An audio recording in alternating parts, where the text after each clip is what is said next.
Now that we have our GitHub account set up, we need to get the desktop application set up for us to properly sync our code.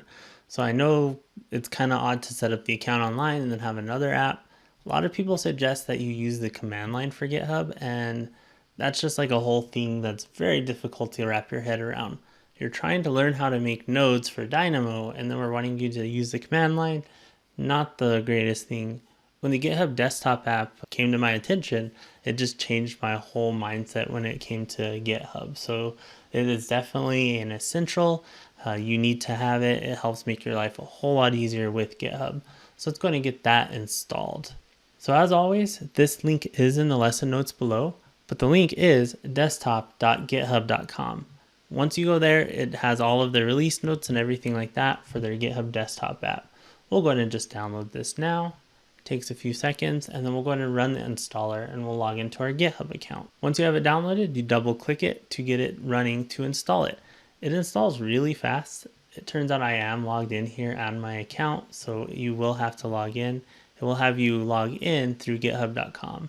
So we'll go ahead and click on sign in, continue to our browser, and as long as you're logged into your GitHub account, it will sync with the GitHub Desktop app, which is really nice.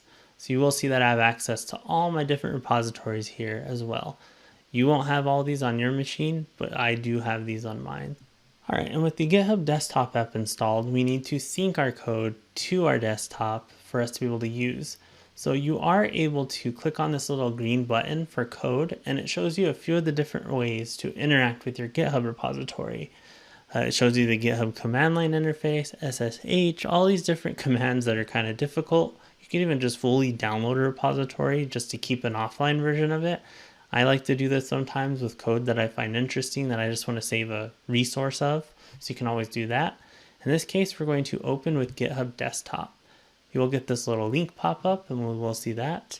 And it asks us where we want to save it. In this case, I'm just going to save it in my Documents folder under a folder called Repos. This can be anywhere that you'd like, but Documents is pretty general and pretty easy to use.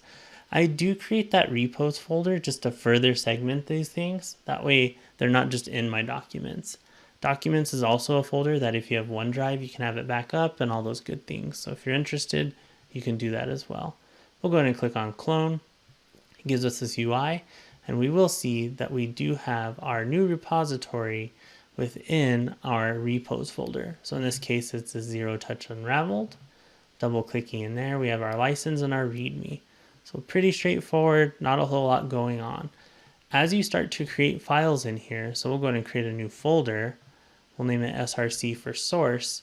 You will see that nothing happens in the GitHub Desktop app. It does not sync folders by default for you. It syncs files.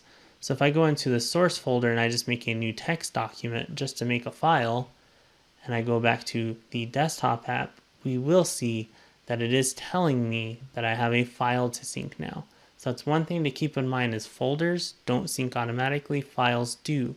So if you're setting up a folder structure, just create a blank file in there. So if I were to take a look here, I'll see that it says create new document and a description of what I did. In this case, what I did is pretty self-explanatory. I created a new text document, and we'll go ahead and click commit. We'll do push, and that once again is very much like that sync process in Revit with the central file. Back on the web, if I hit refresh, I will see that I have a new folder called SRC with a new text document within it. Back in my desktop app, if I were to take a look at my history, I will see that I have my initial commit, and I have my new text document. So pretty cool that I have that history going on already. In this case, let's delete this text document. And in the desktop app, you will see the delete new text document commit is being staged. So it's going to commit that. We'll do push. It refreshes everything and we'll reload the browser. And we will see that that source folder is disappearing. That's the thing to keep in mind with folder structures. We do need to keep a file in there at some point. So once again, I'll go back to the GitHub Desktop app. We'll see that delete new text document's there. And if we right click on it, we can go ahead and revert changes. So once again, GitHub's really powerful because if I deleted that file and I needed it and it's gone forever, I'd be in trouble. If I click on revert and I click on push, it will rewind it back to that point in time. So it went ahead and refreshed. I'll go ahead and refresh my browser version, and you'll see that the SRC folder is back with my text document. So very quickly, we're starting to see how that version control works for us to save files. So really nice in that way. In this case, this folder is set up pretty well. The SRC folder is where all of our code's going to live. So we'll start to set that up when we get into Visual Studio. And another thing that we can start to mess with is our README. I'll go ahead and edit this with Notepad++.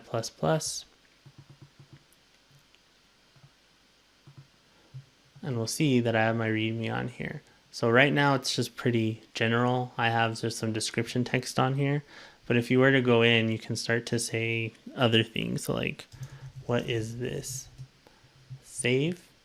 Back in the desktop app, you will see the change that I made now. So I added 2 blank lines and the word, what is this? The phrase, what is this? In this case, the commit is self-explanatory. It says update README, and the description is, I don't need it because it's self-explanatory. In the case that you modify multiple files, so let's go ahead and go back into source and rename this text document placeholder. You will get that you have a few files change. So more often than not, you're going to change more than one file at a time, whether you realize it or not. In this case, it wants you to describe it with a summary. It's required now. And then you can also add an expanded description. So in this case, we'll say updated README and placeholder. So I had to add that description now because it didn't auto-generate it because I modified multiple files. We'll hit commit and push. Back in our browser, we will see that the README updated and my source file has updated as well.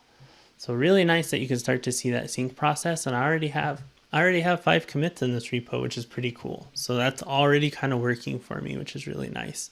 So there we have it. That's how we set up GitHub Online, set up the desktop app to start syncing our code and seeing those changes happen. With that in mind, we are going to set up Visual Studio in the next lesson, and that's when we really start creating some files in that folder structure. So with that in mind, we will see you in the next lesson.